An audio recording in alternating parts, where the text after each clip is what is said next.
Quiero ser tu próximo papa. En Roma se usa la expresión ogni morte di papa, cada muerte de un papa, para expresar que pasa mucho tiempo. La última vez que vivimos un evento sucesorio no fue por primera vez por la muerte de un papa, sino por la reciente decisión de renuncia de Benedicto XVI. Por Marina García.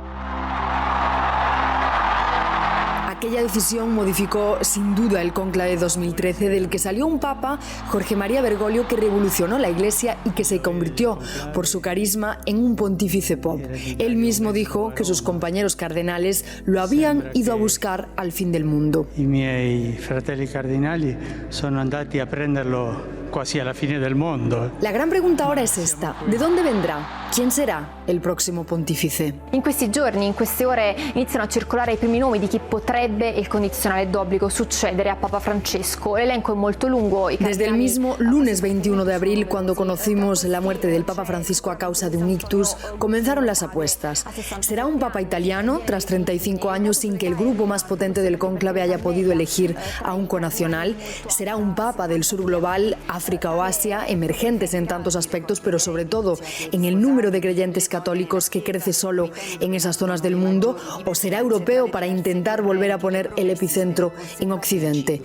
Lo más importante será saber si será uno de los papables o un completo desconocido. C'è chi dice tra i porporati che il conclave durerà poco e che questa settimana sarà utile per conoscersi e familiarizzare, per arrivare al più presto ad un nome condiviso che sia il migliore per il futuro della Chiesa. Desde la muerte de un pontífice se ponen en marcha las llamadas congregaciones de cardenales, reuniones diarias en las que se afrontan, por un lado, y de manera inminente, los asuntos de la administración, de la gestión de la vida ordinaria, de la sede vacante, el periodo entre que muere un papa y se elige a otro. Pero sobre todo se comienza a perfilar qué características tiene que tener el próximo papa, como si fuese una antesala del verdadero cónclave. Soprattutto en continuar la heredad del Papa Francisco. En los primeros días pude hablar sin problema, por ejemplo, con el cardenal Manuel Clemente de Lisboa, que me contaba que lo que más le preocupaba era que se pudiese continuar con la herencia del Papa Francisco. Il Papa Francisco, quando parlava di evangelizzatori, parlava con spirito. Especialmente su atención por las periferias del mundo. Opinión que compartía con el cardenal que viene desde La Habana, Juan de la Caridad. Bueno, que nos dejó el legado de servir a la humanidad, a la Iglesia, a los pobres, a los presos, a todas las personas, servir la paz en medio de los pueblos de la guerra. Ahora hace falta que lo que Él nos dejó como herencia espiritual y como enseñanza lo podamos llevar a la realidad. Es ahora esa nuestra misión. En la misma línea del carismático arzobispo de Madrid, José Cobo. Aquí no hay tiempo para espera, ¿no? Entonces, también para soñar un poquito. Yo creo que es lo que estamos haciendo ahora los cardenales, ¿no? O sea, ver perfiles, qué es lo que necesitamos, hablar entre nosotros. Pues un tiempo un poquito de sosiego, no ir demasiado deprisa, sino también de sosiego, ¿no? Que nos señalaba además la importancia de que durante estos días los cardenales puedan conocerse entre ellos. Algunos vienen desde muy lejos y no han tenido la oportunidad de coincidir en Roma. Este va a ser uno de los conclaves más universales que ha habido, porque Francisco ha ido eligiendo cardenales de todos los lugares. Entonces nos conocemos un poco los que más europeos o que hemos venido más aquí al Vaticano, pero hay otros que no. Entonces por eso sí vamos a necesitar tiempos y por esto estas congregaciones, pues según vamos llegando, pues ir quedando, hablando en el aula y bueno, ir delimitando un poquito el perfil y rezar juntos, que de eso se trata. Pero van pasando los días y cada vez es más difícil poder hablar con ellos. La fecha del cónclave, aprobada precisamente en una de esas congregaciones de cardenales y que será el 7 de mayo, pone en marcha una campaña electoral silenciosa, pero al mismo tiempo estratégica. Cotidianamente, sobre las 12:30 del mediodía, vemos a los cardenales salir de estas congregaciones a través de la plaza de San Pedro de Roma. Intentan escabullirse de las preguntas espontáneas de las decenas de periodistas que se encuentran en la puerta. How are you? Very nice. Very good. Coraggio. Oh, thank you. It's all in your prayer. How was this morning? Oh, very nice. Periodistas que intentan descifrar alguna información clave a través de sus respuestas, comedidas pero muy bien pensadas. Intentamos leer entre líneas. ¿Ha habido así algún discurso que le haya llamado mucho la atención? ¿Alguna voz? Varios, ¿así? El presidente está hablando a todos. Y nos diga un país o un continente por lo menos. Ya habrá un comunicado de la sala de prensa con los datos de hoy. Cuando falta exactamente una semana para el cónclave, el cardenal de Irak, Sacco, traza para los micrófonos de la SER el perfil del próximo pontífice. Essere vicino e capire i bisogni della gente. Uno que esté cerca de la gente y que entienda sus necesidades. No preparar solo cosas teóricas que no toquen la vida. Un pastor cercano que esté para servir a los demás y no para ser servido. Pero en cuanto le intentamos tirar un poco más de la lengua, este cardenal que representa la Iglesia del diálogo interreligioso y que ha vivido la persecución a los cristianos. Capisco tutto, ma no, Lo so. Cambiamos de tema. Ya nos dice que no puede hablar más. Le pregunto, respondiendo al identikit del que habla, si uno de los perfiles idóneos por su capacidad para dialogar con la religión musulmana es el francés arzobispo de Marsella, Abelín, de 66 años, nacido en Argelia y muy cercano al Papa Francisco. La prensa italiana habla de él como la estrella naciente del catolicismo francés. Pero nombres papables hay una decena. Muchos hablan de Tagle, el filipino que sería capaz de traer a Roma la creciente iglesia asiática, que conquistó ya el mundo pop estos días con un vídeo viral en las redes sociales de hace algunos años en el que cantaba Imagine.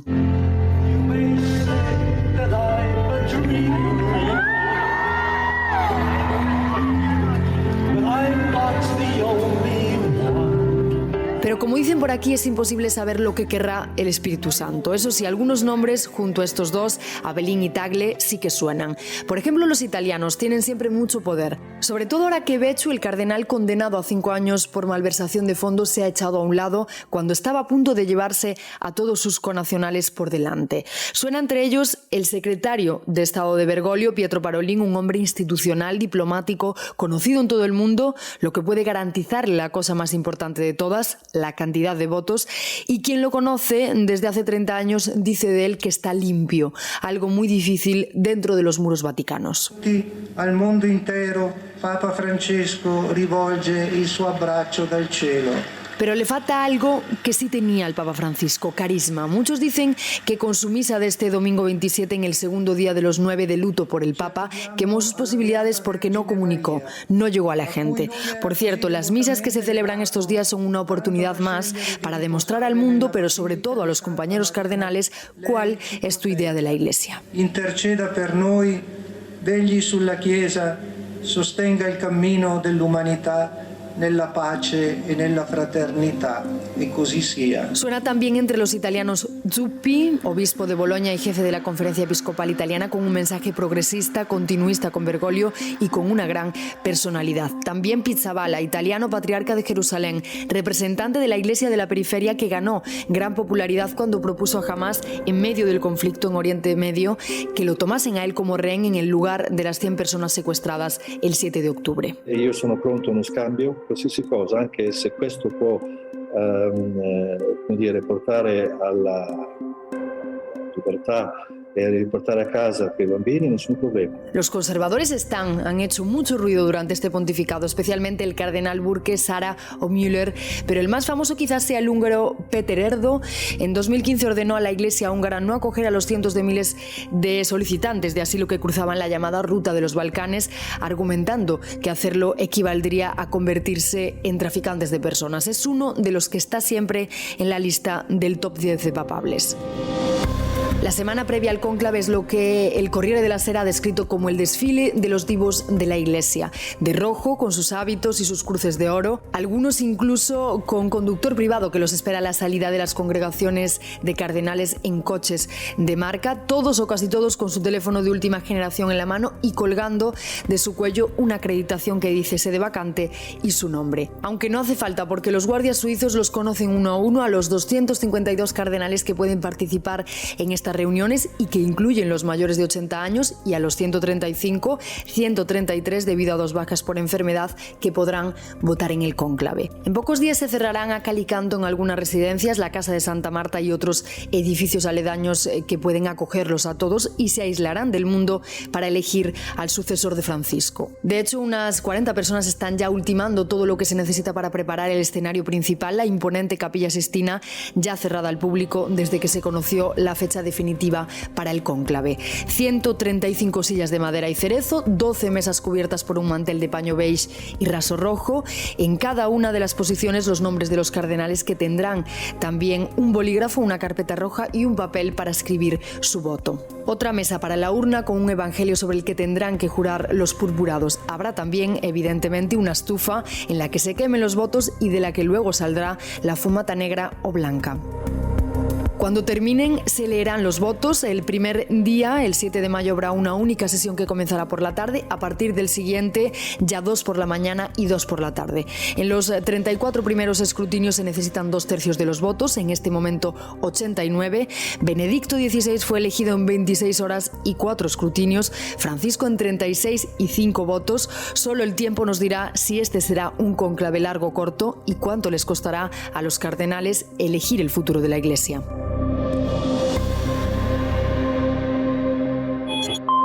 Crónica 24/7